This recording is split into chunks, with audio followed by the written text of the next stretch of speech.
હા પ્રશ્ન એવો છે કે કોઈ પણ વસ્તુ માટે આપણે, કોઈ પણ વ્યક્તિ માટે આપણે પ્રેમ છે કે આસક્તિ છે, એની કઈ રીતે, એની કોઈ આમ કહીએ ને લિટમસ ટેસ્ટ એનો, કે કઈ રીતે આપણે આમ માપવું કે ભાઈ મારે આજે હું આ રીતના બિહેવ કરું છું કોઈ એક પર્ટિક્યુલર વ્યક્તિ માટે, તો એ ઇઝ ઇટ આઉટ ઓફ આસક્તિ કે ઇઝ ઇટ આઉટ ઓફ પ્રેમ, કેવી રીતે ખબર પડે? આપ છૂટું પાડવું હોય તો. અપેક્ષાઓ જ્યારે હોય એ સંબંધમાં, કે રાગ અને દ્વેષ હોય, અપેક્ષાઓ મોટે ભાગે, ત્યારે આસક્તિ છે. અને અનકન્ડિશનલ એ પ્રકારનો સંબંધ હોય તો એ પ્રેમ છે. પ્રેમ તો હોવાનો જ, આપણું સ્વરૂપ જ પ્રેમ સ્વરૂપ છે. એટલે આપણે કોઈની પણ સાથે વ્યવહાર કરીએ ત્યારે, જેમ કે અજાણી વ્યક્તિ હોય તો પણ આપણે થોડાક વખત સુધી બરાબર એની સાથે વ્યવહાર કરતા હોઈએ છીએ, objectively, without branding, without judging that person. એની સાથે આપણે વ્યવહાર કરતા હોઈએ, પણ જેમ જેમ તમે એના નજીક આવો એટલે પછી તમારું મન, તમારી બુદ્ધિ, આપણી બુદ્ધિ એના વિશે જજ કરતી થાય. અને એ જે આપણી ટેન્ડન્સી છે કોઈ વ્યક્તિ વિશે પ્રકારનું જજમેન્ટ બાંધવું અને પછી એની સાથે વ્યવહાર કરવો, એટલે એ પછી પર્ટિક્યુલર વે આખું, એટલે એના માટેના રાગ અને દ્વેષ ઊભા થતા જાય. અને આપણી અપેક્ષાઓ હોય કે આ વ્યક્તિએ આમ જ કરવું જોઈએ, આમ ના કરવું જોઈએ, એ પછી આસક્તિ કહેવાય. અને આપણું પ્રેમ સ્વરૂપ છે ત્યારે, જ્યારે કોઈ રાગ દ્વેષ નથી ત્યારે સરળતાથી વ્યવહાર થતો હોય છે, એ આપણે અનુભવીએ પણ છીએ. જેમ કે કુદરત પાસે જઈએ તો આપણો, એની પાસે કોઈ અપેક્ષા નથી. જ્યારે આપણે એવા વિશેષ સ્થળે જતા હોઈએ, કે ચંદ્રમાનું દર્શન કરતા હોઈએ, ઉગતો સૂર્ય જોતા હોઈએ, કે દરિયા કિનારે આપણે ઊભા હોઈએ, મોજાઓ જોતા હોઈએ, એન્જોય કરતા હોઈએ, કે કોઈ પણ ઇવનિંગ, મોર્નિંગ, એવો કુદરત સાથે જ્યારે આપણે સંધ્યાનો સમય હોય ને એનો આનંદ લેતા હોઈએ, ઘણીવાર ફોરેસ્ટમાં કે ટ્રેકિંગમાં, એ વસ્તુ પાસે જવાથી જ આપણને આનંદ આવે છે. કેમ? તો કે ત્યાં કોઈ અપેક્ષાઓ નથી, એટલે વસ્તુ જેવી છે એવી આપણે એને માણીએ છીએ. જો તમારી અપેક્ષા શરૂ થઈ જાય ત્યાં, કે આ જગ્યાએ તો આ મુશ્કેલી છે ને આ પ્રશ્ન છે ને ફલાણું આમ હોવું જોઈએ, તેમ હોવું જોઈએ, પણ જે આગ્રહો છે, અપેક્ષાઓ કહો કે આગ્રહો કહો, કે ભાઈ મારી ગણતરી મુજબ હોવું જોઈએ, મને ગમે એ રીતે હોવું જોઈએ, તો પછી એ બધી વસ્તુઓ શુદ્ધ પ્રેમ વાળી નથી રહેતી. એવી જ રીતે આપણા રૂટીનમાં પણ જે સંબંધો છે એમાં હંમેશા રાગ દ્વેષ હોય જ છે. રાગ દ્વેષથી જ આપણા સંબંધોની શરૂઆત થાય. પણ પછી આપણે શીખી રહ્યા છીએ એ વસ્તુ એવી છે કે કેવી રીતે રાગ દ્વેષમાંથી ઉપર ઉઠવું.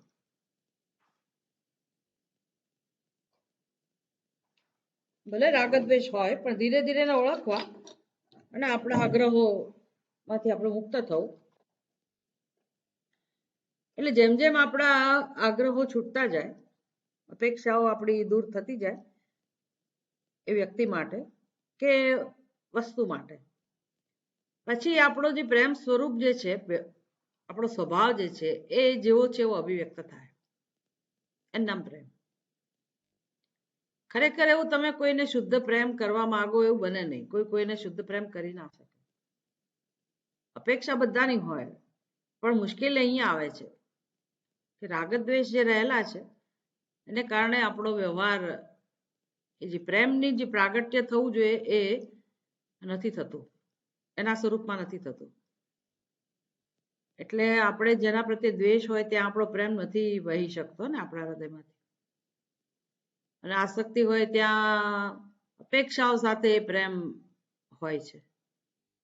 એટલે જેવી એ વ્યક્તિ આપણી ગણતરીથી વિરુદ્ધ વર્તન કરે, અથવા આપણને એવું લાગે એને ના કર્યું હોય પણ આપણને એવું લાગે કે મને નથી ઈચ્છતી, કે મારો તિરસ્કાર થયો, તો એ વ્યક્તિ માટેનો આપણો પ્રેમ ઓછો થઈ જાય.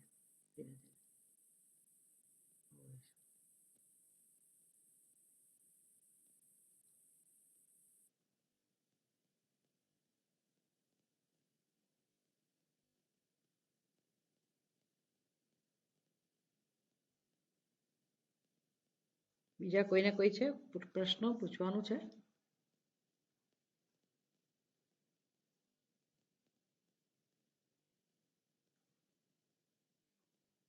હેતલ, આરતી છે ને? ઉમાબેન, હા એ પૂછવાનું છે પ્રશ્ન? ના ઓકે, તો આપણે અધ્યાત્મ જ્ઞાન નિત્યત્વમ એ ગયા વખતનું મૂલ્ય છે ને ચાલુ રાખીએ. તમે શ્લોક બોલશો? ફરી વાર આપણે બોલાવીએ. છે બધા પાસે ગીતા?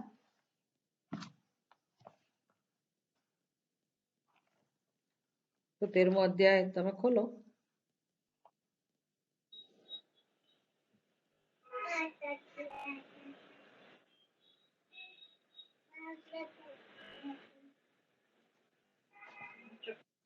મહર્ષિ તું બોલીશ પહેલો શ્લોક?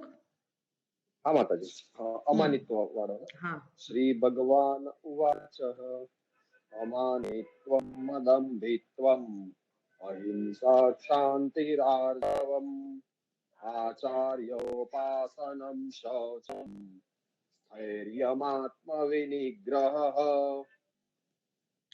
હવે કોણ બોલશે? સત્યમભાઈ બોલશો? હા માતાજી. હા બોલો. ઇન્દ્રિય વૈરાગ્યમ અહંકાર એવ ચ જન્મ મૃત્યુદરાવ્યાધિ દુઃખ દોષાનુદર્શનમ. ઇન્દ્રિયાર્થી છે વૈરાગ્યમ, પછી અનહંકાર. અહંકાર નહીં, અનહંકાર એવા છે. બાકી સરસ બોલાવ્યું. હવે અમિતભાઈ તમે બોલશો? છે પુસ્તક? ગીતાનું પુસ્તક છે? ઓકે, બ્રિજાક્ષી તું બોલ. માતાજી મારાથી નહીં બોલાય. ચેન્ટિંગ નો પ્રોબ્લેમ. ઓકે, ઉમાબેન ના હું પુસ્તક છે મારી પાસે તમારી પાસે? બુક નથી. મારી પાસે અત્યારે બુક નથી એટલા માટે. હા હા, ઓકે, નો પ્રોબ્લેમ. ઉમાબેન પુસ્તક છે? યમ માતાજી. હા, આવી ગઈ તું? હા ચોપડી છે? માતાજી આપણો 13મા અધ્યાયનો. 13મા અધ્યાયનો કયો? 13મા અધ્યાયનો 10મો શ્લોક. 10મો છે. 9મો શ્લોક પહેલા બાકી છે. 9મો. ના, મને ઓછો ફાવશે માતાજી. તમે બોલો તો ખરા, હું મદદ કરીશ તમને.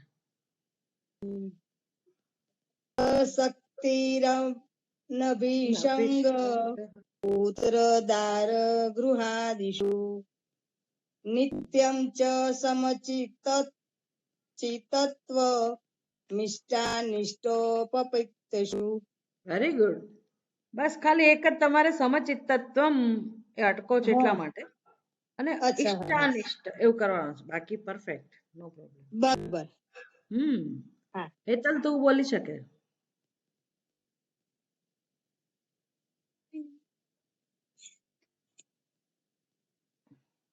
દસમો શ્લોક. 10મો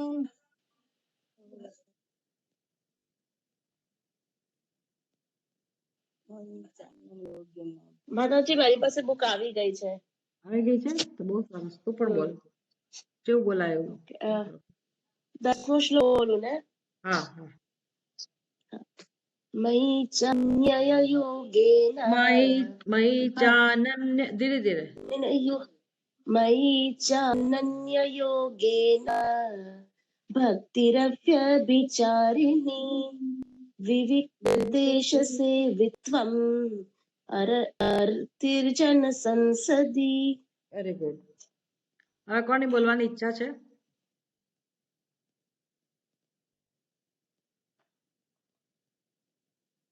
મહર્ષિ, યુ રિપીટ.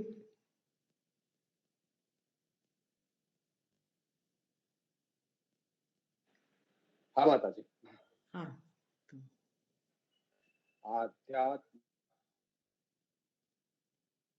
અધ્યાત્મ જ્ઞાન એતજ્ જ્ઞાનમિતિકોક્તમ જ્ઞાનમ યદ અન્યથા.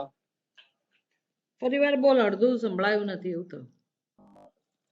ફરી આખો બોલું છું. હમ અધ્યાત્મ જ્ઞાન નિત્યત્વમ તત્વજ્ઞાનાર્થ દર્શનમ એતજ જ્ઞાનમિતિ પ્રોક્તમ અજ્ઞાનમ યદોથા અન્ય યદો યદ અન્યથા.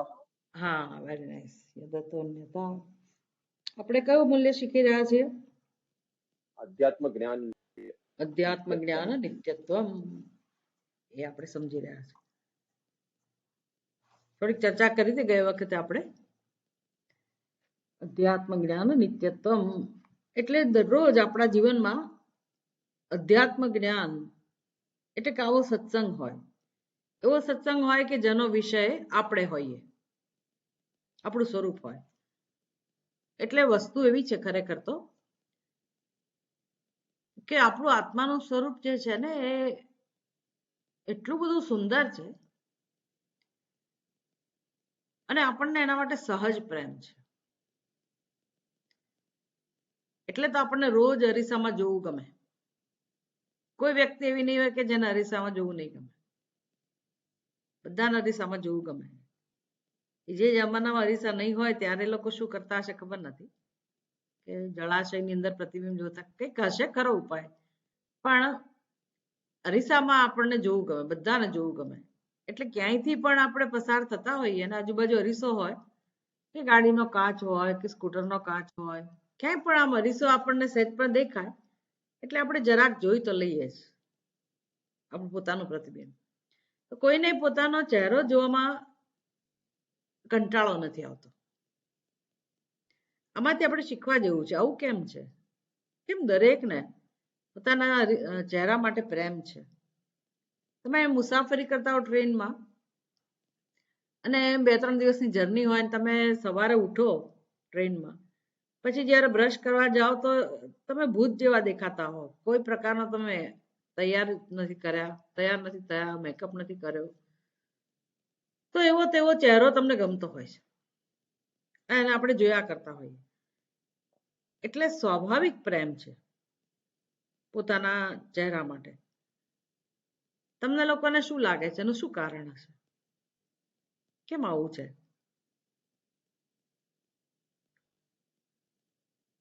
કલ્પના કરી શકો તમે લોકો?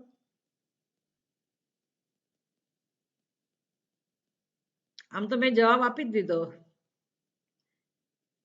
કે આપણને ગમે છે આપણો ચહેરો જોવો. એનું કારણ શું છે? બીજાનો ચહેરો, હા, પોતાની જાત માટે પ્રેમ. પ્રેમ. Very good. બીજાનો ચહેરો જોવો ના ગમે. સવારના પરમાં કોઈનું મોં જોવાનું ના ગમે. આપણે ઉઠીને પહેલા ભગવાનને જ રાખીએ આજુબાજુ, ભગવાનના જ દર્શન કરીએ. બહુ સાવધાની રાખીએ કે બીજા કોઈનું મોં નથી જોવું મારે. ઘણા લોકોને એવું હોય, પણ આપણો ચહેરો જ્યારે જોવાનો આવે ત્યારે આપણને બહુ વાંધો નથી આવતો. આ વસ્તુ બતાવે છે કે આપણને સહજ પ્રેમ છે આપણા પોતાના માટે. એટલે વારંવાર જોવાનું આવે તો પણ કંટાળો નથી આવતો. હવે આત્મા તો એનાથી સુંદર છે, ચહેરા કરતા સુંદર છે. ઘણી વાર આપણો ચહેરો એટલો સરસ ના હોય એટલે આપણે કઈ બહુ ગમે એવા ના હોઈએ. ઘણા લોકો બિચારા, લોકોને એનો ચહેરો ના ગમતો હોય એવો હોય. એ તો આપણી પોતાની બધી વ્યાખ્યાઓ છે. બાકી તમે સાઉથ આફ્રિકાના લોકો જુઓ તો ત્યાં બ્યુટી ક્વીન હોય જ છે ને. આપણને એમ થાય કે આને કેવી રીતે ઇનામ મળે છે, અને કેવી રીતે પ્રાઇઝ મળી ગયો. ત્યાં એવી હરીફાઈ થતી હોય તો ત્યાં પણ એવા સુંદરતામાં શ્રેષ્ઠ હોય એવા લોકો હોય. પણ આત્મા તો સુંદર જ છે, એમાં કોઈ પ્રશ્ન જ નથી. એ ગમે તેવો ચહેરો હોય, ગમે તેની વ્યક્તિ હોય. આમ તો પશુ પક્ષીઓનો આત્મા તો અત્યંત સુંદર જ છે, પણ એ લોકોને બિચારાને એવી કઈ ખબર નથી. આપણને આમ તો ખબર નથી જોવા જાવ તો, પણ આપણને આપણો ચહેરો કેમ ગમે છે? તો કે આત્મા માટે પ્રેમ છે. પણ અરીસામાં કઈ આત્મા દેખાતો નથી, તો પછી ચહેરા માટે કેમ પ્રેમ છે?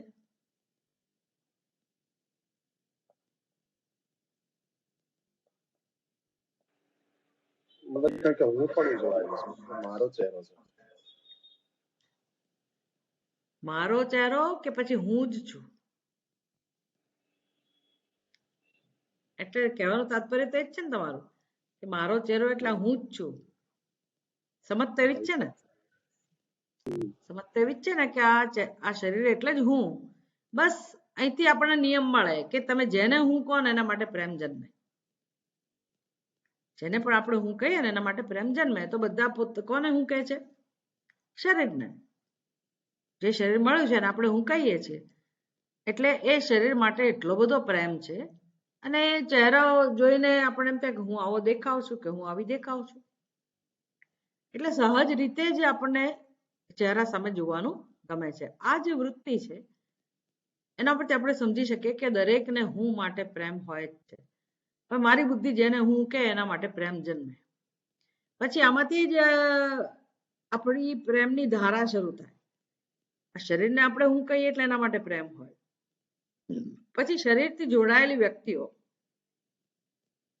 શરીરથી સંબંધિત વ્યક્તિઓ, માતા પિતા, ભાઈ બહેન, પતિ પત્ની, એ બધા માટે પ્રેમ જન્મે. કેમ તો કે મારાપણું આવી ગયું ત્યાં. શરીરમાં હું પણ હોય અને પછી આ સંબંધોમાં મારાપણું હોય. એટલે જેને આપણે મારું કહીએ ત્યાં એ પ્રેમ પ્રસારિત થાય, એક્સટેન્શન. આવું છે. બસ આ આપણો સંસાર છે, હું અને મારું.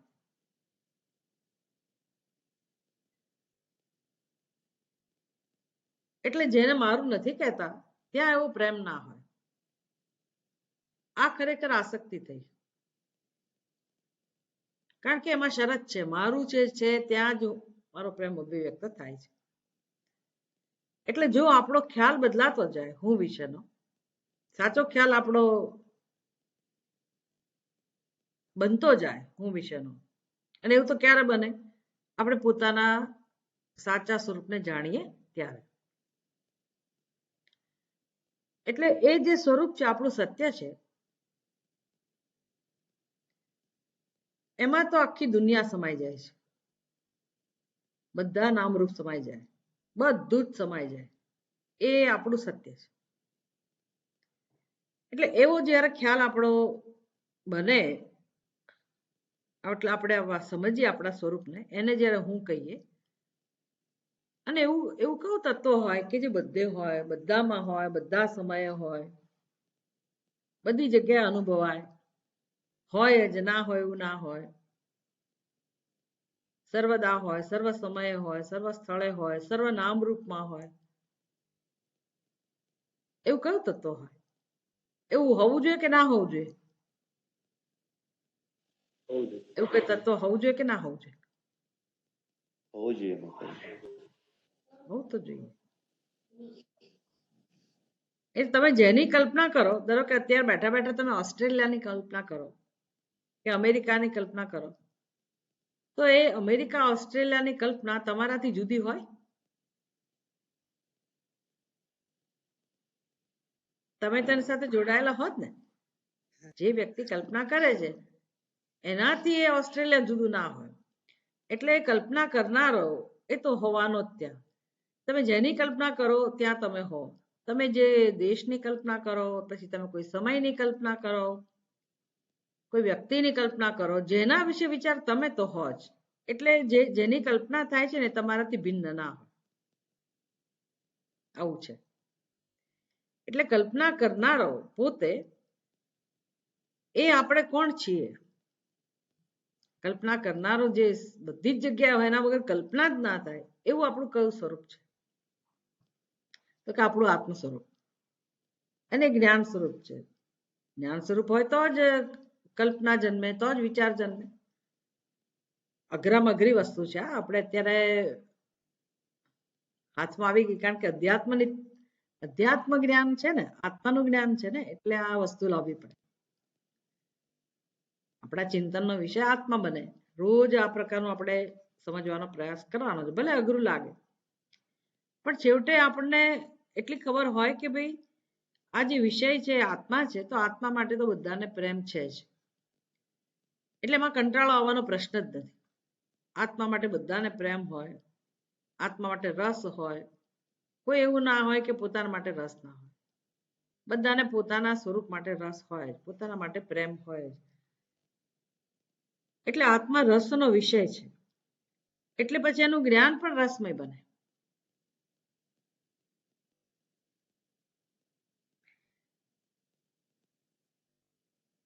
એટલે આત્મામાં રસ પડે તો આત્માને જાણવામાં રસ પડે આપણને, એવું છે. અત્યારે આપણે શરીરને હું કહીએ છીએ ને, એટલે બધો રસ એવા હું માટે છે. પણ સચ્ચિદાનંદ સ્વરૂપ આત્માને આપણે જ્યારે સમજીએ ત્યારે સમજાય કે વાસ્તવમાં આપણો બધો પ્રેમ જે છે એ સચ્ચિદાનંદ સ્વરૂપ આત્મા માટે જ છે. અને દુનિયામાં બધાને આત્મા જ પ્રિય છે. હમણાં પ્રશ્ન હતો ને કે ભાઈ આસક્તિ અને પ્રેમમાં શું ફેર? એટલે આસક્તિ એ પછીનું પગથિયું છે. તમે જેનામાં આસક્ત છો, જેને આપણે મારું કહીએ એમાં જ આસક્તિ હોય ને, હું અને મારું એનાથી જોડાયેલા હોય ત્યાં જ આસક્તિનો પ્રશ્ન જન્મે. એક સમયે એને હું મારું કહેતા હતા, પછી હવે એમાં કંઈક એવું અનુભવ આવ્યું કે ભાઈ આપણને અનુકૂળ નથી, એટલે આસક્તિ ઓછી થઈ જાય, એની બદલે દ્વેષ જન્મે. તો પહેલા રાગ હતો અને પછી દ્વેષ જન્મે. વ્યક્તિ આપણને અત્યંત પ્રિય હતી, પણ પછી કંઈક એમાં ખામી જણાય, કશું કેવું બનવા માંડે એટલે પ્રેમ ઓસરતો જાય, પછી એના માટે દ્વેષ જન્મે. આવું બધાને હોય, બધાના જીવનમાં હોય, બધા સંબંધોમાં હોય. અને કે રાગ અને દ્વેષ.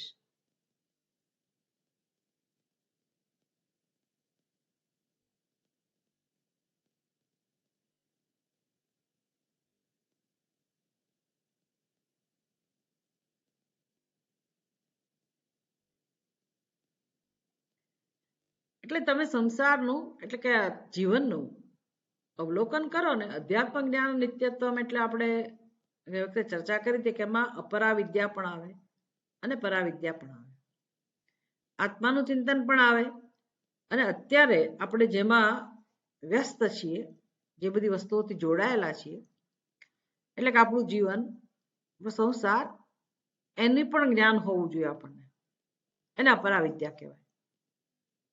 તો એમાં શું બને છે રોજ રોજ એ આપણે શીખવાનું છે. એટલે આપણા જ અનુભવોના વિશે આપણે વિચાર કરવાનો છે. અપરાવિદ્યા એટલે આવું બધું આપણા જીવનમાં રોજ રોજ જે બધું બને છે અને બધા સંબંધોમાં જે અભિવ્યક્ત થાય છે એના વિશે વિચાર કરવાનો. તો અવલોકન કરીશું તો જણાશે કે છેવટે ભલે તમે કહેતા હો કે મને આ વ્યક્તિ અત્યંત પ્રિય છે અને એના વગર મારું જીવન જ નથી, એના વગર હું જીવી ના શકું, મારા વગર એ જીવી ના શકે, એટલા બધા ડિપેન્ડન્ટ હોઈએ. આનું નામ અભિનિવેશ. આસક્તિ કરતા વધારે પડતો ભાવ હોય અને આપણે અભિનિવેશ કહીએ. તો આવું જ્યારે આપણા જીવનમાં બધા સંબંધોમાં હોય છે આ પ્રકારની વ્યવસ્થા, તો આપણને એમ કે ખરેખર બીજા માટે પ્રેમ છે એવું આપણે માનીએ છીએ, અને બીજા એવું માનતા હોય કે આ વ્યક્તિને મારા માટે પ્રેમ છે. પણ ઉપનિષદ કહે છે આવું શક્ય જ નથી. તમને બીજા માટે પ્રેમ હોય એવું શક્ય જ નથી. આંચકો લાગે આપણને જાણીને, કેમ કે આપણો તો જીવનનો પાયો જ આ છે કે માન્યતા આપણી કે ભાઈ હું આનો છું કે આની છું, આ મારો છે કે આ મારી છે, મારું સંતાન હોય, માતા પિતા હોય, ભાઈ બહેન હોય, જે પણ પરિવારના સ્વજનો હોય, એ બધા મારા છે ને હું એમનો છું કે એમની છું, એ આપણો ખ્યાલ છે. ઉપનિષદ તો બે ધડક કહી દે છે કોઈ સંકોચ વગર કે કોઈને કોઈના માટે પ્રેમ નથી.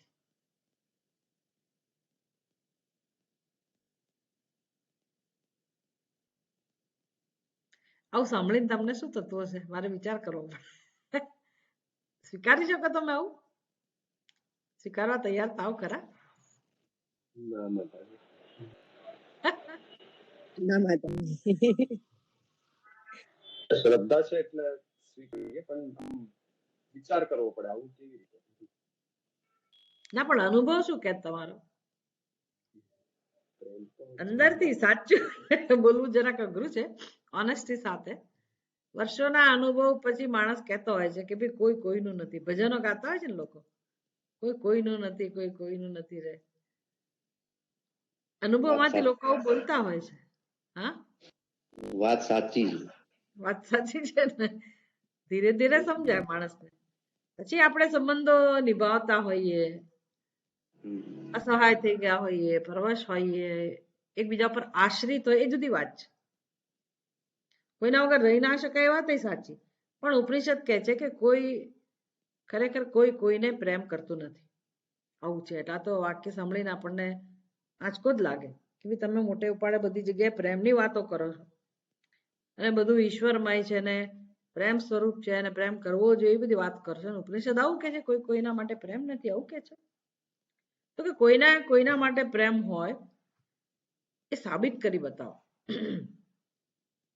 તમે એમ કહો કે ના મને મારા સંતાન માટે એટલો બધો પ્રેમ છે, કે મને મારી પત્ની માટે એટલો બધો પ્રેમ છે, તો ઉપનિષદ પૂછે છે કે એ પત્ની જ્યારે અનુકૂળ હોય ત્યારે તમને પ્રેમ છે, પત્ની કે પતિ ગમે તે સંબંધ હોય, એ સામું પાત્ર જ્યારે અનુકૂળ છે ત્યારે તમને પ્રેમનો અનુભવ થાય છે.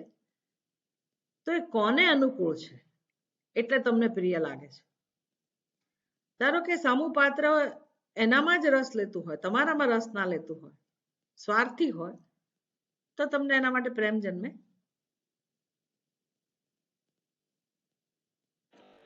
ના.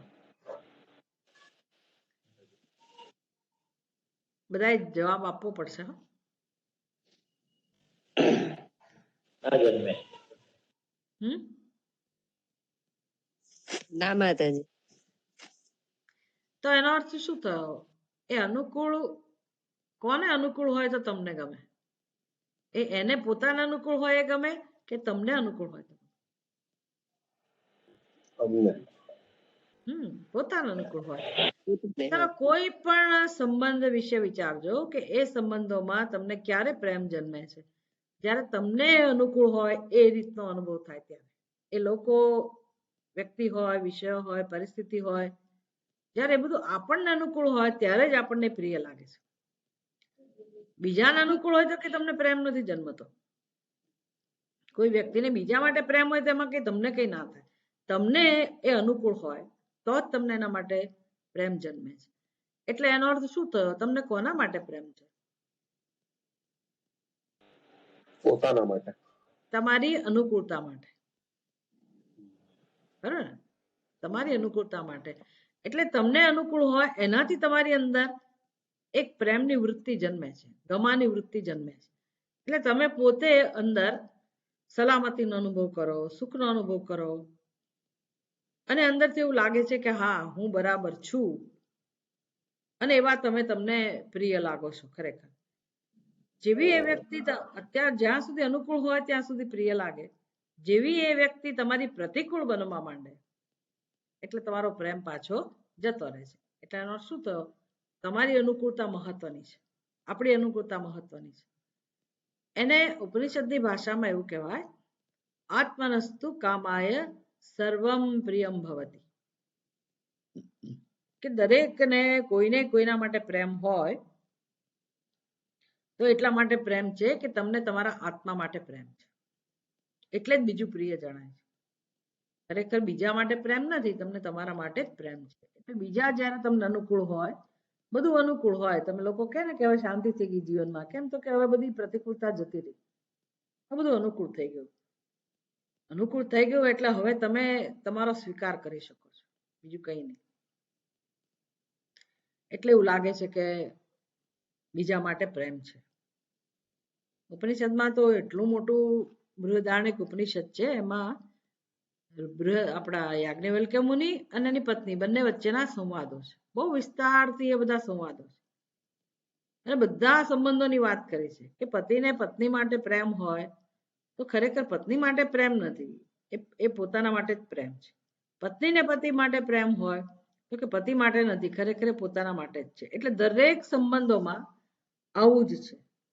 માતા પિતાને સંતાન માટે પ્રેમ હોય તો એટલા માટે કે પોતાના માટે પ્રેમ છે, એટલે સંતાન પ્રિય લાગે છે.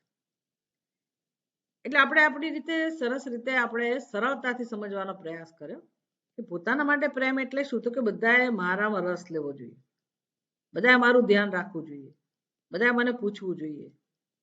તમને કોઈ પૂછે જ નહીં, તમારી નોંધ જ ના લે, તમારામાં કોઈને રસ જ ના હોય, તો તમને એ સંબંધો યોગ્ય લાગે? ના લાગે. સંબંધો માટે પ્રેમ ના જન્મે. એટલે ખરેખર આપણે પોતે જ્યારે કેન્દ્રમાં છીએ ત્યારે જ એ બધા સંબંધો માટે પ્રેમ જન્મે છે. આવો સરળ નિયમ છે. એક વસ્તુ આ, અને કેમ કોઈને કોઈના માટે પ્રેમ હોય ના શકે, એવું કેમ હોય? તો ઉપનિષદ કહે છે આત્મા એક જ છે, આત્માથી ભિન્ન કશું નથી. એટલે કોણ કોને પ્રેમ કરે, આવું છે. કોણ કોને પ્રેમ કરે, એટલે હવે તમારે બહુ વિચાર કરવો પડે કે મને કોઈના માટે પ્રેમ છે કે નહીં, એ કેમ ખબર પડે? કે તમારે એની શરત છે કે તો દ્વૈત હોવું જોઈએ. તમારે સિદ્ધ કરવું હોય કે મને ફલાણી વ્યક્તિ માટે પ્રેમ છે જ, અથવા એને મારા માટે પ્રેમ જ છે, એ સિદ્ધ કરવું હોય તમારે દ્વૈત સિદ્ધ કરવું પડે કે તમે પોતે અને જેના માટે પ્રેમ છે એ વ્યક્તિ. હવે જેનું ઊંડાણમાં જાઓ તો આ બે તો છે જ નહીં. જેમ તમે તમારા સ્વરૂપને સમજવા જાઓ, તમારું સાચું સ્વરૂપ શું હશે, તમને શું લાગે છે? તમારો હું એટલે કોણ હશે? આમ તો બહુ અઘરી અઘરી પ્રક્રિયાઓ છે આ બધી, પણ આપણે સરળ રીતે શીખવું હોય ને તો કયો ઉપાય છે? તો કે આને તમે, અને શું કહેવાય, દ્રષ્ટા કહેવાય કે દ્રશ્ય કહેવાય? દ્રશ્ય. અચ્છા, હજી એ સરળ પૂછવું હોય તો આને અહમ કહેવાય કે ઇદમ કહેવાય, હું કહેવાય કે આ કહેવાય? આ કહેવાય. આ કહેવાય. તો તમારી આજુબાજુ જેટલા પદાર્થો છે બધાને હું કહેવાય કે આ કહેવાય? આ કહેવાય.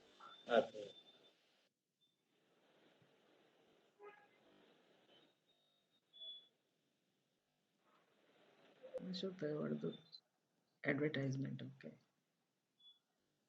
તો પછી સારું, હવે નજીક આવો. તમે અલંકારો પહેર્યા હોય તો એને હું કહેવાય કે આ કહેવાય? આ કહેવાય. તમારા ચશ્મા હું કહેવાય કે આ કહેવાય? માતાજી બધી જેટલી વસ્તુ જોઈ શકીએ છીએ આપણે, બધી આ જ કહેવાય. પણ તમે તેને હું કહો છો? તમે તમારા માથાના વાળ છે એને જોઈ શકાય કે ના જોઈ શકાય? આ જોઈ શકાય, મિરરમાં જોઈ શકાય. એને હું કહેવાય કે આ? મિરરમાં નહીં, તમે હાથમાં લઈને જોઈ શકો ને, ક્યાં વાત. તો તમારા ટૂંકા વાળ હોય એટલે બેનોને લાંબા વાળ હોય તો જોઈ શકાય ને. એને હું કહેવાય કે આ કહેવાય? આ જ કહેવાય માતાજી. આ કહેવાય. તમારા નખ, તમારા ચલો અલંકારો, વસ્ત્રો, પછી તમારા હાથ પગ, બધી જ્ઞાનેન્દ્રિયો, કર્મેન્દ્રિયો, બધાને શું કહેવાય? હું કહેવાય કે આ કહેવાય?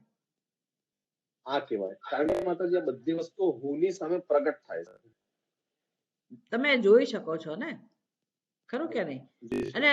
અને વધારે તો પાછું લોજિક કહું છે તો કે આ વસ્તુ શેમાંથી બની છે? અને આપણે ભલે રૂમાલ કહીએ, પણ એ શેનો બને? તો કે સૂતરનો. સૂતર ક્યાંથી આવ્યું?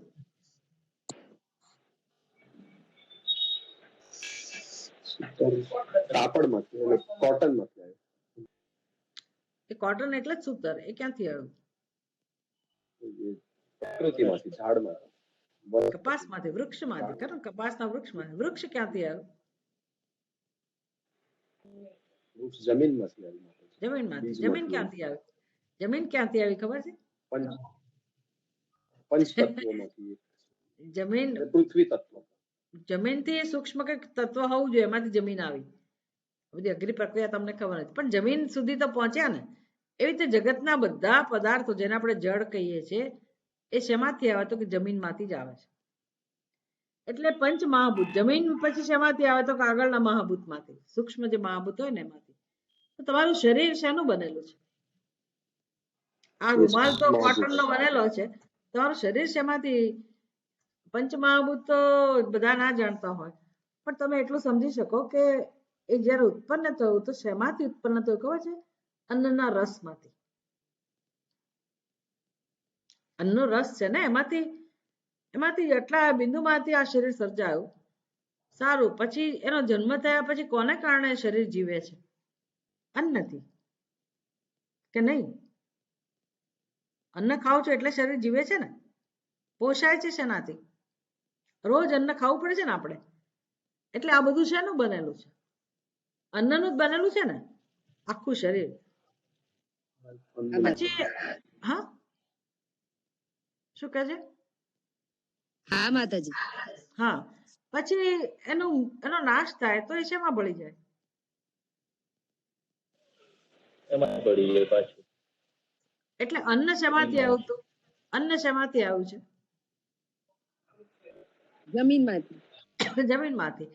અને આ શરીરનો નાશ થાય તો ક્યાં જાય શરીર પાછું? એ જમીન. જમીનમાં. તો આ જેમ રૂમાલ એ જમીનમાંથી જ છે, તો આપણું શરીર શેમાંથી છે? જમીનમાંથી. તમે જમીનમાંથી કહો કે પાંચ મહાભૂતમાંથી કહો, પણ રૂમાલને આ કહેવાય તો શરીરને શું કહેવાય? આ જ કહેવાય. આજ કહેવાય ને, પણ આપણે કહેતા નથી. કેવું એવું કેમ છે? કારણ કે બધા કે છે એટલે એ સમજવાનું છે. પણ કહીએ છીએ એટલે ક્યાંક ભૂલ તો થાય છે. સમજ પડી? ભૂલ તો થાય છે.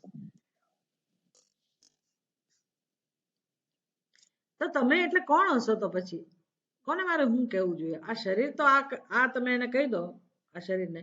પછી અંદર બીજું સૂક્ષ્મ શરીર છે, એટલે કે મનની વૃત્તિઓ. તમને તમારા મનમાં જે કે વૃત્તિ જન્મતી હોય તો એનો અનુભવ થાય કે ના થાય? આપણે કહીએ ને અત્યારે મૂડમાં નથી ભાઈ, હવે હમણાં વધારે ના પૂછશો.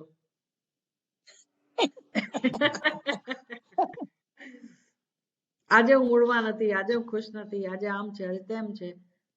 એટલે કે તમે તમારા મનને ઓળખી શકો છો. એટલે એને પણ જોયું કહેવાય કે ભાઈ તમે એને જાણી શકો છો. પછી અહંકાર જણાય કે નહીં? અહંકારને પણ જાણી શકો. તો જેટલું જણાય એ બધાને આ કહેવાય કે હું કહેવાય? આ કહેવાય. આ કહેવાય. તો પછી હું એટલે કોણ? તો પછી અમારી અંદર હું એટલે કોણ હશે? જેને આ બધું જણાય છે, જેને જણાય છે, પણ એ જાણવા માટે કઈ વસ્તુ હોવી જોઈએ? જેમાં રહેલું તત્વ છે એવું છે, જે તત્વ જાણી શકે. શરીરનું ચેતન આત્મસ્વ. મને ખાલી એટલું કહો કે તમે શેના આધારે એવું કહો છો કે આ એમ તમને જણાય છે એવું કોના આધારે કહો છો?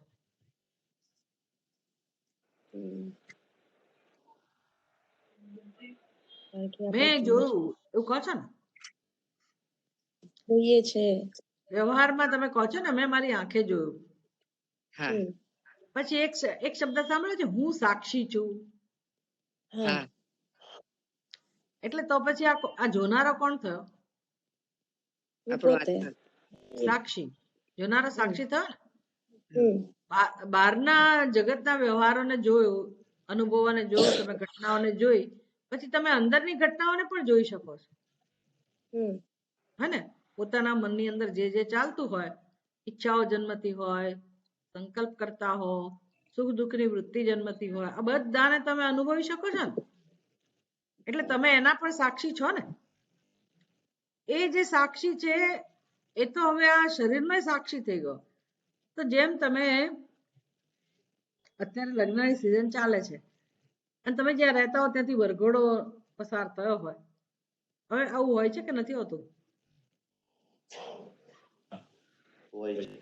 કે બંધ થઈ ગયું બધું કોરોનાના કારણે? કે ચાલો ભૂતકાળમાં જોયો તો હશે ને, વરઘોડો નામની વસ્તુ જોઈ હોય ને, તો તમે વરઘોડો ને પસાર થતા જુઓ, પછી કોઈ બીજા વાહનોને પસાર થતા જુઓ, એટલે એક સુખદ પ્રસંગ હોય, એક દુઃખદ પ્રસંગ હોય, કોઈકની સ્મશાન યાત્રા જોઈ હોય, આવું સારું નરસું તમે બધું જુઓ છો, એ બધું તમારી બહાર છે અને તમે જુઓ છો. જે આપણે જોઈએ એને શું કહેવાય, આપણી બહાર હોય અને આપણે એના સાક્ષી કહેવાય. તમે જેના સાક્ષી હો એ વસ્તુ તમારી બહાર હોય. એમ તમે આ શરીરને જુઓ છો, શરીરના સાક્ષી છો એટલે શરીર બહાર છે. મનના સાક્ષી છો એટલે મન પણ કેવું થઈ ગયું, બહાર. તમે અહંકારના પણ સાક્ષી છો એટલે અહંકાર પણ કેવું શું થઈ ગયો, બહાર કે અંદર, બહાર. એટલે આ કહેવાય કે નહીં, આ કહેવાય કે નહીં. તો કોણ બચ્યું, સાક્ષી, જાણનારો. પણ એનું સ્વરૂપ કેવું હોય એ મને કહો. એમાં કોઈ નામ હોય, રૂપ હોય, કારણ કે બધા પોતાને સાક્ષી કે તો બધાનું નામ સાક્ષી જ થઈ ગયું. તો એનું કોઈ વિશેષ નામ હોય, રૂપ હોય, આકાર હોય, કોઈ ઉપાધિ હોય, શું હોય એમાં? બધું નામ રૂપનો તો બાદ થઈ ગયો ને, બધું દૂર કરી દેવું પડ્યું, કારણ કે બધું આ કહેવાય છે. તો આ સાક્ષી એટલે પછી કેવો હોય?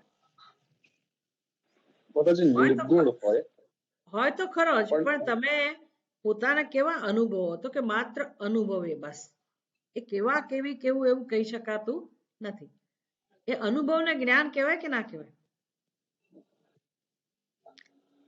એ હુંના અનુભવને જ્ઞાન કહેવાય કે ના કહેવાય? એ જ્ઞાન સ્વરૂપ જ છે ને. એ અનુભવ માત્ર જ્ઞાન સ્વરૂપ જ છે ને. તો બધા સાક્ષી જ્ઞાન સ્વરૂપનો જ અનુભવ કરતા હોય તો છેવટે બધાનું સત્ય શું સાબિત થયું? શું સાબિત થયું? જ્ઞાન સ્વરૂપ. એટલે બધાનો હું એટલે કહું જ્ઞાન સ્વરૂપ, તો એ જ આત્મા સાબિત થયો ને. આત્મા એટલે જ્ઞાન સ્વરૂપ. એ નિર્ગુણ નિરાકાર, કારણ કે નામરૂપ નથી પણ અનુભવ છે. હવે એવા હુંનો જે અનુભવ છે એમાં એક જ હોય, અદ્વિતીય જ હોય, અને બધાનો હું આ જ છે. તો તમે મને કહો કે કોણ કોને પ્રેમ કરે છે? કોણ કોની સાથે વ્યવહાર કરે છે? એવું છે જ નહીં ને, એવું શક્ય જ નથી બનતું ને. એ જ્ઞાન સ્વરૂપ આત્મા જ પ્રેમ સ્વરૂપ છે ને. એટલે આને પ્રેમ કરે છે એ તો એક વ્યવહારમાં બરાબર છે, પણ ખરેખર તો કોઈ કોઈને પ્રેમ કરતું જ નથી, કોઈને પ્રેમ કરવાની જરૂર નથી. આવું આપણે શીખવાનું છે એક દિવસ જ્યારે તૈયાર થઈએ ત્યારે. પછી દુઃખ નહીં થાય કે અરે મારા જીવનમાં મને કોઈનો પ્રેમ મળ્યો જ નહીં, કોઈ મને વ્યક્તિએ ના મળી કે જેને હું પ્રેમ કરી શકું, કોઈએ મને પ્રેમ ના કર્યો, મારા સંતાનોય મારા નહીં, મારા ઘરનાય મારા નહીં, આમ કશું મારું નથી ને કોઈ કોઈનું નથી, દુનિયા જણાઈ ગઈ. પણ આવું જ છે સંસારના નામ. એ બધું અજ્ઞાનમાંથી આ બધું ચાલે છે. અને આપણને બધાને એવું છે, આખી દુનિયાને એવું છે કે મને મળી જશે પ્રેમ, એટલે બધા જંપલાવે છે. એમાં કઈ ખોટું નથી, રસ્તો તો આ જ છે. શું કરીએ, જન્મ્યા એટલે આ બધું તો કરવાનું જ છે. પણ સત્સંગ દ્વારા આપણે આ બધું શીખવાનું છે કે જીવનમાં કેમ આપણું કોઈ નથી, આપણને કેમ એવો અનુભવ નથી થતો કે મને કોઈ વ્યક્તિ ખરેખર પ્રેમ કરે જ છે, કોઈ મારું જ છે એવું કેમ નથી સિદ્ધ થતું? એ થઈ શકે એમ જ નથી. એટલે રસ્તો કયો છે? તો કે તમે જેટલું આ અજ્ઞાનમાંથી જન્મેલા આગ્રહો, અપેક્ષાઓ, આસક્તિ, એ બધાને આપણે જો સમજીને ઓછા કરતા જઈએ તો આપણે તો પ્રેમ સ્વરૂપ છીએ જ, એટલે આપણને કોઈ નુકસાન નથી. આપણો પ્રેમ એ બધા માટે એક સરખો હોય અને આપણને સંતોષ થાય. અને સામી વ્યક્તિ જ્યારે સમજે ત્યારે એને એટલો લાભ મળે. પણ આપણે કોઈને નુકસાન ના કરીએ, આપણે બધાને હંમેશા પ્રેમથી જ વ્યવહાર કરીએ બધા સાથે. એમ કરતા કરતા આપણો વિકાસ થાય અને મોક્ષ તરફ આપણે આગળ વધીએ. અન્નમ વૈરાગ્ય. વૈરાગ્ય એટલે તમે આ જાણો એટલે કે એનો અર્થ એવો નથી કે તમારા સ્વજનોને તમે મદદરૂપ ના થઈ શકો, બાળકોનો ઉછેર ના કરી શકો, કોઈને મદદ ના કરી શકો, એવું તો નથી જ ને. બધું જીવન તો આપણું એવી જ રીતે ચાલે. અંદર ત્યાં ખબર હોય તો આપણે અપેક્ષા ઓછી કરી શકીએ. એટલે જીવનમાં આ બધી ખબર હોય તો પછી આપણે ધીરે ધીરે, એનું નામ છે અધ્યાત્મ જ્ઞાન નિત્યત્વ, કે આની સાથે આપણે જીવન જીવવાનું છે. જીવન જીવવાનું છે પણ આવી સમજ સાથે કે એક દિવસ મારે મારા આત્મ સ્વરૂપને ઓળખવાનું. તો રોજ આ પ્રકારે થોડું થોડું આત્મા વિશેનું જે ચિંતન છે એ આપણા જીવનમાં હોવું જોઈએ. એને કહેવાય અધ્યાત્મ જ્ઞાન નિત્યત્વમ. એટલે એનો ઉપાય કહો તો કે શ્રવણ, મનન અને નિધિધ્યાસન. આવું કહે છે. શ્રવણ એટલે વિચાર. શ્રવણ એટલે માત્ર સાંભળવું એવું નહીં, પણ આ પ્રકારનું ચિંતન. પ્રશ્નોત્તરી પણ કહો, વિચાર કહો. અને એના માટે આપણે બેઠા બેઠા વિચાર કરીએ ને એ કામ નહીં ચાલે. એટલે કોની પાસે જવું પડે? ગુરુ પાસે. ગુરુ પાસે. એટલે ગુરુ ઉપસદન એવું કહેવાય. ગુરુ પાસે જવું. અને એ પણ એવા ગુરુ હોય કે જે ઉપનિષદના આધારે સમજાવે, પોતાની રીતે નહીં. ઉપનિષદમાં જે કહ્યું હોય ને એ વસ્તુ સમજાવે. નહીતર જો એને જ ખબર ના હોય તો મુશ્કેલી થઈ જાય. એટલે પ્રમાણ હોવું જોઈએ. શાસ્ત્ર પ્રમાણ છે. એટલે ગીતા ઉપનિષદ એનો આધાર લઈ અને એ સત્ય આપણને સમજાવે.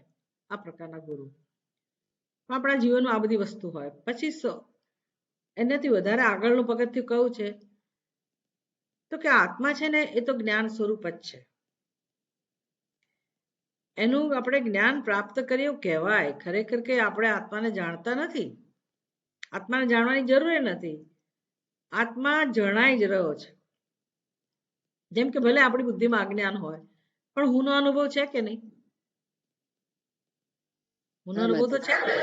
આપણે કહ્યું કે જેની પણ કલ્પના કરો તો હું તો છે જ. એનો અર્થ કે બ્રહ્મ સ્વરૂપ પરમાત્મા તો છે જ આપણી અંદર. એ તો જ્ઞાન સ્વરૂપ જ છે. એનો અનુભવ એ થાય છે પણ એ જેવો છે એવો અનુભવ નથી થતો. એટલે હવે સમસ્યા કઈ છે તો કે જાણે કે ઢંકાઈ ગયો છે. પરમાત્મા ખોટા ખ્યાલથી જાણે કે ઢંકાઈ ગયો છે. એટલે એનો અનુભવ આપણને ખોટી રીતે થાય છે. તો ઉપાય શું હોય?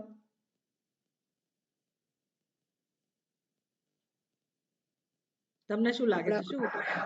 ઢંકાયેલા જ્ઞાનને દૂર કરવાનું. હા, ઢંકાયેલા સ્વરૂપને આપણે દૂર કરવું. એટલે આવરણને દૂર કરવું, એટલે કે અવિદ્યાને દૂર કરવી. તો જ્ઞાન પ્રાપ્ત કરવું ભલે કહીએ પણ ખરેખર કામ કયું થતું હોય? અવિદ્યાને દૂર કરવી. અવિદ્યા શેનાથી દૂર થાય? વિદ્યાથી. વિદ્યાથી. અજ્ઞાન શેનાથી દૂર થાય? જ્ઞાનથી. જ્ઞાન ક્યાંથી મેળવવું? શાસ્ત્ર અને ગુરુ. સત્સંગ. બરાબર. શાસ્ત્ર અને ગુરુ પાસેથી સત્સંગ કરતા કરતા. એટલે આપણા જીવનમાં અધ્યાત્મ જ્ઞાન એ મહત્વની વસ્તુ છે. એટલા માટે શાસ્ત્રનું અધ્યયન, સત્સંગ, ગુરુનું મહત્વ, આ બધું આપણી સંસ્કૃતિમાં બહુ જ મહત્વનું છે. ધીરે ધીરે ધીરે આપણું અજ્ઞાન દૂર થતું જાય. એવું ના બને કોઈ ક્યારેય રીતે કે ભાઈ અમુક સમયે અજ્ઞાન દૂર થઈ ગયું. રોજ રોજ દૂર થાય. આ પ્રક્રિયા એવી છે. અવિદ્યા ધીરે ધીરે ધીરે ધીરે જો આપણે પ્રયાસ કરીએ તો. એટલા માટે સત્સંગ. નહીતર શું થાય? મનુષ્યને આવી ખબર જ ના હોય તો અજ્ઞાન, આપણે જે જીવન જીવીએ છીએ ને એ રીત એવી છે કે અજ્ઞાન વધારે દ્રઢ થતું જાય છે. એટલે આપણે તો આપણા અહંકારને મહત્વ આપીએ, આપણી ઈચ્છાને મહત્વ આપીએ. એટલે આપણા જીવનમાં સ્વાર્થ વધે. બધે આ જ પ્રશ્નો છે ને. સ્વાર્થી મનુષ્ય કોને ગમે? કોઈને ના ગમે. પણ બધા સ્વાર્થી હોય જ છે ને, નથી હોતા? છેવટે બધા સ્વાર્થી જ હોય છે. કારણ કે બધાને પોતાનો અહંકાર જ પ્રિય હોય છે. પોતાની જરૂરિયાતો મહત્વની છે. પોતાના રાગ દ્વેષ મહત્વના છે. પોતાની ઈચ્છાઓ મહત્વની છે. એટલે સંઘર્ષ છે દુનિયામાં સર્વત્ર. એટલે વિચાર કરો કે જો આપણે આ રસ્તે ના હોઈએ તો આપણા અહંકારને જ આપણે પોષવાના. તો અહંકારને સંતોષીએ, સ્વાર્થી હોઈએ તો અહંકાર તો અજ્ઞાનમાંથી જન્મેલો છે. તો રોજ રોજ આપણે કોને મહત્વ આપીએ છીએ?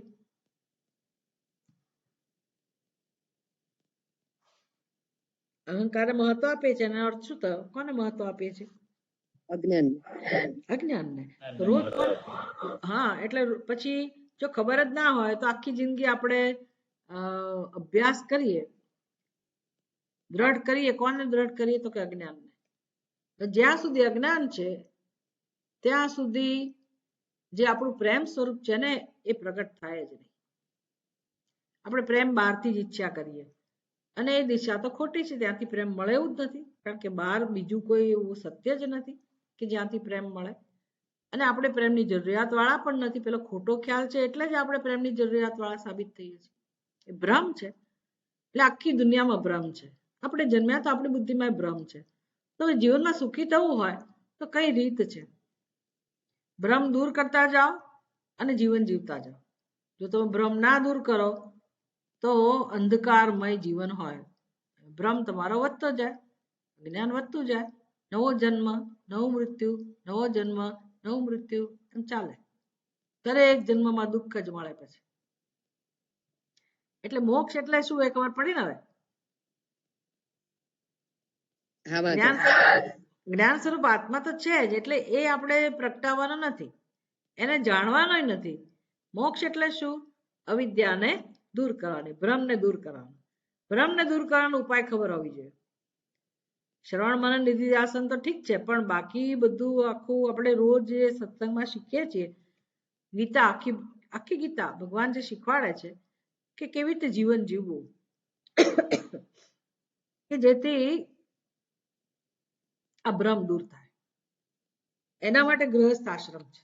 ખરેખર કર્મયોગ એના માટે છે. પણ આ ખબર હોય તો, નહીતર પછી આપણે અટવાઈ જઈએ.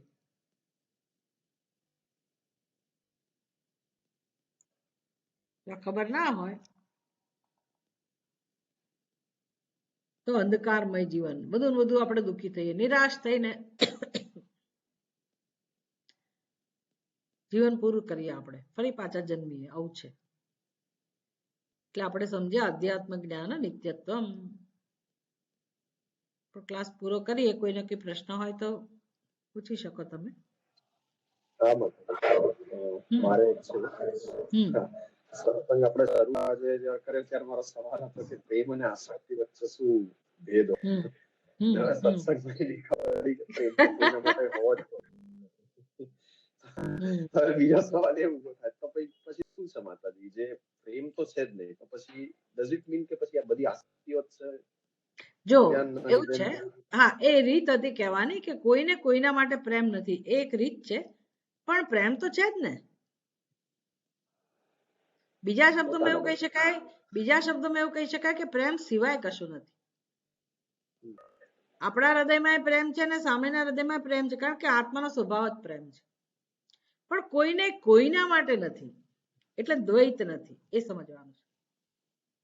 એનો અર્થ એવો ને કે પ્રેમ નથી, પ્રેમ જ છે, પણ પેલો ભ્રમ છે ને, એટલે એ પ્રેમ વિકૃત રૂપે અભિવ્યક્ત થાય છે, એને આસક્તિ કહેવાય. અને બિચારો જીવ એમાં ફસાય છે. એટલે આપણે જેને પ્રેમ કહીએ છીએ એ વાસ્તવમાં આસક્તિ છે. કેમ તો કે આપણો એક તો પહેલા તો દ્વૈત છે આપણી બુદ્ધિમાં. સામે વ્યક્તિને આપણે આપણા કરતા જુદી સમજીએ છીએ અને પછી આપણે વ્યવહાર કરીએ છીએ, પછી પ્રેમ માટે ફાંફા મારીએ છીએ. તો આપણે એને કરીએ છીએ એવું, ને કાં તો એ મને કરે છે, એ પ્રકારનો વ્યવહાર છે.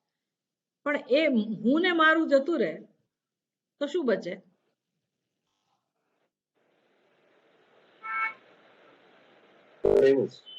હું અને મારું જતું રહે તો આત્મા બચે. આપણો આત્મા ને એનો આત્મા, પછી જગતમાં જે પણ છે આત્મ સ્વરૂપ જ છે, એટલે કે પ્રેમ સ્વરૂપ જ છે. તો પ્રેમ સિવાય બીજું શું બચે? એટલે આપણે શું કરવાનું છે? પ્રેમ કરવાનો છે કે પ્રેમ સિદ્ધ કરવા એવું નથી, આસક્તિ દૂર કરવાની, બસ એક જ કામ કરવાનું. એ સમજાય એ વસ્તુ? આસક્તિ દૂર કરવી એટલે રાગ અને દ્વેષ દૂર કરવા, હું ને મારું દૂર કરો. એટલે પછી ધીરે ધીરે ધીરે આપણી શુદ્ધિ શરૂ થાય. એટલે હું ને મારું એ આપણી બુદ્ધિમાં છે, એ જ ભ્રમ છે ને, એમાંથી આ પ્રકારનો રાગદ્વેષ જન્મે. એટલે પહેલું કામ રાગદ્વેષ દૂર કરવાના અને વ્યવહાર ચાલુ રાખવાનો. સંબંધોમાં વધુ ને વધુ પ્રેમ પ્રગટ થાય એવું જીવન જીવતા શીખવાનું. એ રીતે આપણા કર્મો કરવાના, એ રીતે વ્યવહાર કરવાનો, એ રીતે ઉપાસના કરવાની. એટલે મોટે ભાગે આપણે બધું જતું જ કરવાનું. પણ આપણે ક્યારે જતું કરવા તૈયાર થઈએ ખબર છે? આપણને ખબર હોય કે આ બધું અજ્ઞાનમાંથી જન્મ્યું છે. એટલે જતું તો એક જ વસ્તુ કરી શકીએ, અને એક જ વસ્તુ જતું કરી શકાય એવી છે, એ છે અજ્ઞાન. રાગદ્વેષ એટલે અજ્ઞાન, આગ્રહ એટલે અજ્ઞાન, અપેક્ષા એટલે અજ્ઞાન. એ સમજાય ને તો આપણે હિંમતથી જતું કરી શકીએ. નહીતર સંઘર્ષ થાય, દર વખતે મારે જ જતું કરવાનું, મારે જ સહન કરવાનું. એટલે આ તો જે સત્સંગ કરે છે માણસ જતું કરતો થાય એવું છે. અને ત્યાગ કહેવાય છે અને વૈરાગ્ય કહેવાય. ક્લિયર? હા માતાજી. હા માતાજી. માતાજી હજી એક સવાલ છે તમારે. માતાજી હા ક્વેશ્ચન પૂછું. હા બોલો. માતાજી જયારે આપણે કોઈ મતલબ રોંગ કરતું હોય કે આપણને ખબર છે કે આ વસ્તુ રોંગ છે, તો આપણે એને એન્ટરટેન તો ના કરીએ, તો આપણે એને કહી તો શકીએ ને આ વસ્તુ અહીંયા ખોટી છે. હમ એ આપણો તો આપણે અધિકાર હોય. હા બોલ. એ આપણો મતલબ આપણો એ વસ્તુ અધિકાર તો છે ને, આપણાથી મોટી હોય અને આપણને એવું લાગતું હોય કે આપણે રોંગ કરી રહ્યા છે, તો એ આપણો શું અધિકાર બને કે આપણે એમને કહી શકીએ? એ કેવા સંબંધ છે વ્યક્તિ સાથે આપણો, એના ઉપર આધાર છે, આપણું શું સ્થાન છે. પ્રેમથી કહી શકાય, પ્રેમથી કહી શકાય, અને આપણને એનાથી દુઃખ પહોંચતું હોય તો કહી શકાય કે આ વસ્તુ મને હર્ટ કરે છે અને તમે સમજો તો સારું. મોટી વ્યક્તિ હોય તો આપણે શું કહી શકીએ, બીજી કઈ રીતે કહી શકીએ, અને એને સમજાય તો સારું, નહીતર પછી આપણે થોડી મેચ્યોરિટી બતાવીને આપણી જાતની રક્ષા કરવાની, આપણું સ્થાન જોઈને. આપણે લેટ ઇટ ગો. હા, અથવા પ્રેયર. અને મેં કહું એમ આજની તો કાલે સમજશે વ્યક્તિ, અપેક્ષા રાખવાની. બધું જરાક પરિસ્થિતિ શાંત થાય પછી તમે એને સમજાવી શકો કે આવું જ્યારે થાય છે ત્યારે મને બહુ દુઃખ થાય છે અને મને આ ખોટું લાગે છે, તો વિચારી જુઓ કે આ વસ્તુ કેમ છે.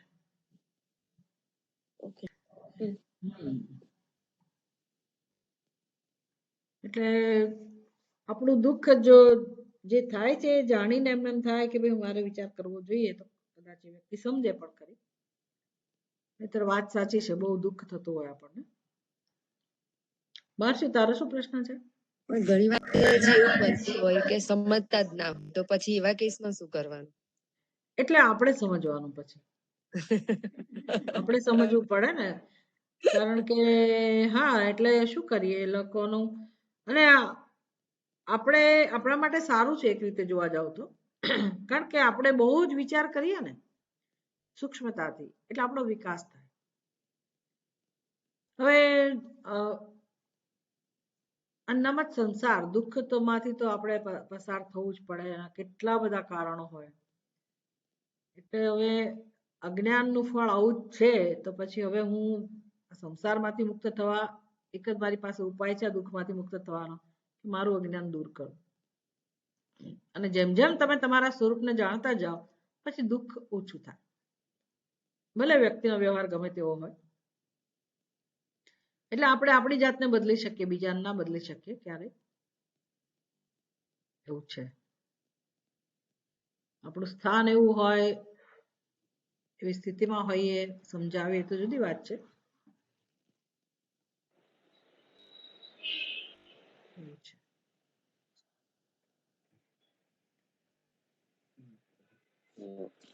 હા માતાજી, મારો સવાલ એ હતો કે આપણે હંમેશા આત્માને એવો નિર્ગુણ નિરાકાર સમજીએ છીએ, આત્માને પ્યોર કોન્શિયસનેસ જેને કહેવાય.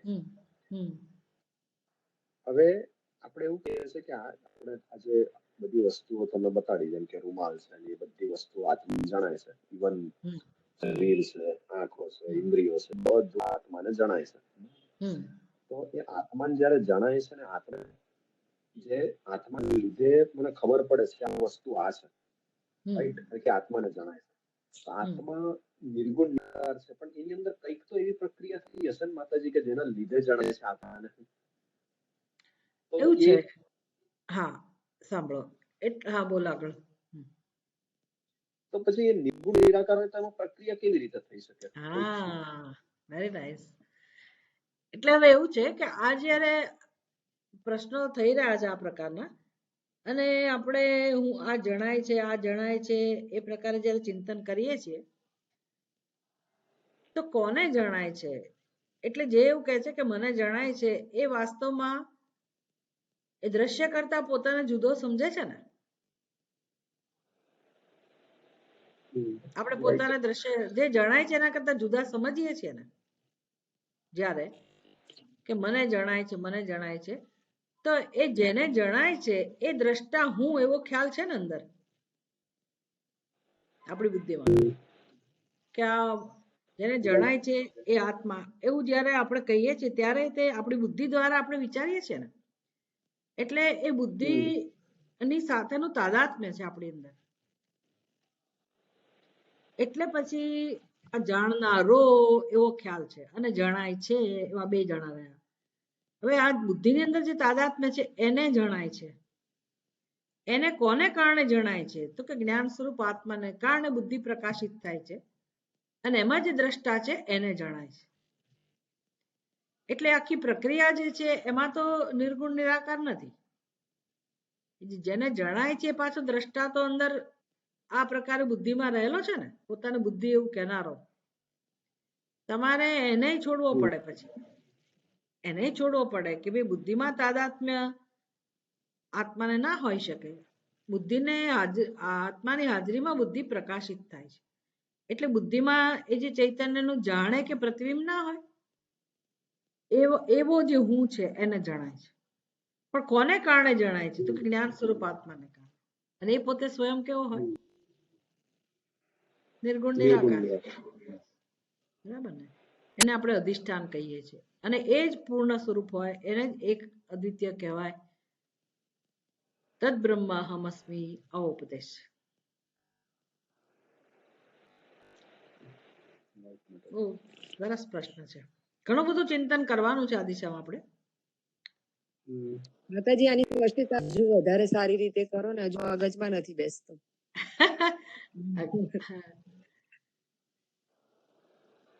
એટલું જલ્દીથી આ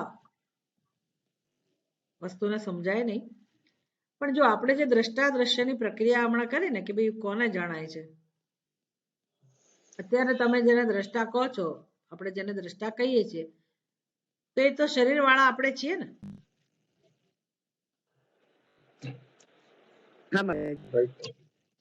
અત્યારે શરીરને હું કહેનારા આપણે પોતાને દ્રષ્ટા કહીએ છીએ અને બીજા બધાને હું દ્રશ્ય કહું.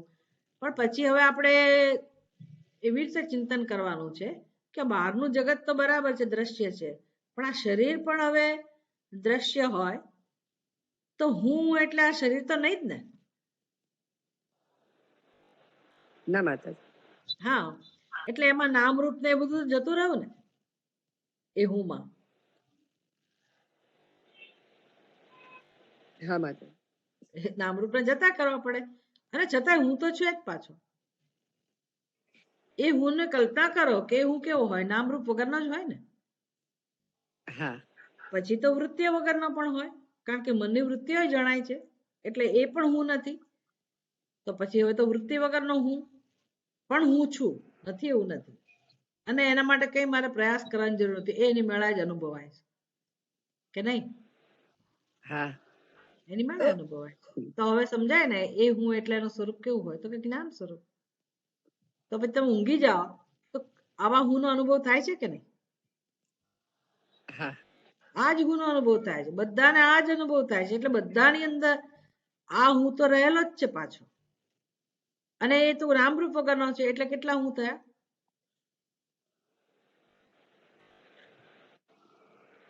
કેટલા હું થયા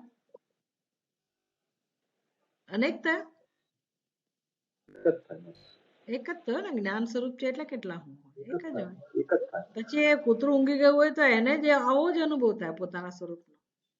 એટલે બધાનું સત્ય કોણ છે આ આત્મા એને કહેવાય સચ્ચિદાનંદ સ્વરૂપ. ચિદાનંદ રૂપ શિવોહમ શિવોહમ એ આત્માનું સ્વરૂપ છે. આ આપણું સત્ય છે નિર્ગુણ નિરાકાર. નિર્ગુણ નિરાકાર એટલે આ રીતે એવું નહીં કે નિર્ગુણ નિરાકાર એટલે પહેલે પાર હોય. તમે આ બધા આકારને છોડી દો અને પછી એની કલ્પના કરો એવું નથી. આ જેમ કે બધા અલંકારો હોય સુવર્ણના તો એમાં બધા અલંકારોમાં સુવર્ણ હોય કે ના હોય. હા અને પછી સુવર્ણ બધામાં હોય તો તમે કોઈ એક અલંકાર ને એવું કહી શકો કે ભાઈ સુવર્ણ એટલે આ બસ આ બંગડી એટલે જ સુવર્ણ જેવું કહેવા જાવ તો બુટ્ટી એટલે સુવર્ણ જ છે ને. હા તો સુવર્ણની વ્યાખ્યા ના થાય. એટલે પછી સુવર્ણમાં તમારે કોઈ નામરૂપ ના રાખી શકાય, કારણ કે સુવર્ણ બધામાં છે. એટલે એનું કોઈ એક જ નામરૂપ જેવું નથી. એનું નામ નિર્ગુણ નિરાકાર. તો હવે જગતમાં આખું જગત આ રૂપમાં રહેલું છે, તો કોણ હોય એ જગતમાં? બધા અલંકારોમાં સુવર્ણ હોય તો આ જગતના બધા નામરૂપમાં વિષયોમાં કોણ હોય? હું જ હોઉં ને, નિર્ગુણ જ્ઞાન સ્વરૂપ હું જ હોઉં કે નહીં?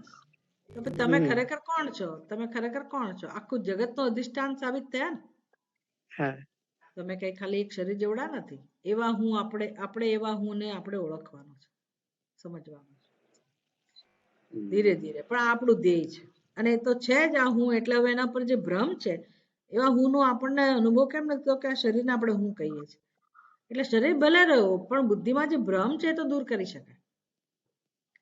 એના આત્મજ્ઞાન, અધ્યાત્મ જ્ઞાન. હવે સમજાયું થોડું ઘણું? હા માતા માતાજી પ્રશ્ન છે. હાય શ્રેયાંશ આવશે દોડીને કે કેમ હજી સત્સંગ ચાલે છે. હા બોલ. હા હા, બોલ. એટલે પ્રશ્ન એ છે કે જયારે આપણને અમુક વસ્તુ ખબર બી પડે છે, આપણને આ જ્ઞાન છે આ વસ્તુનું, છતાં બી આપણે અજ્ઞાનતા કરીએ છીએ વસ્તુને, કે આપણી પાસે ક્લેરિટી છે કે આ બધી વસ્તુમાં એક જ વસ્તુ છે, તો પણ આપણે આપણું અજ્ઞાનતા અહીંયા નો મતલબ આપણે કોઈની સાથે ખરાબ બિહેવ કરીએ, કંઈ પણ કર્યું, ગુસ્સો આવ્યો, તો એ અજ્ઞાનતાને કઈ રીતે દૂર કરવું?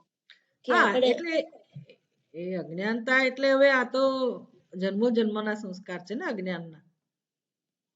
એટલે ધીરે ધીરે ધીરે ધીરે એ બધી એના માટે જ આ જીવન આપ્યું છે ભગવાને, કે તમે આ કર્મયોગ એ રીતે કરો અને પછી આ વસ્તુ સમજતા જાઓ કે તમે કોણ છો. પણ આ જૂના સંસ્કાર છે એટલે એને દૂર કરવા માટે મારે નવેસરથી મારી જાતને ટ્રેન કરવી પડે ને. એ ટ્રેનિંગ એટલે આ વેલ્યુઝ બધી આપણે શીખીએ છીએ ને કે ભાઈ આ અજ્ઞાનને કારણે આપણી અંદર માનિત્વમ છે, દંભિત્વમ છે, જે કઈ બધું છે નથી ગમતું એ બધું અજ્ઞાનને કારણે છે. મારો સાચો સ્વભાવ નથી, તો હું ધીરે ધીરે ધીરે એ બધાને દૂર કરું. એકાએક દૂર ના થાય.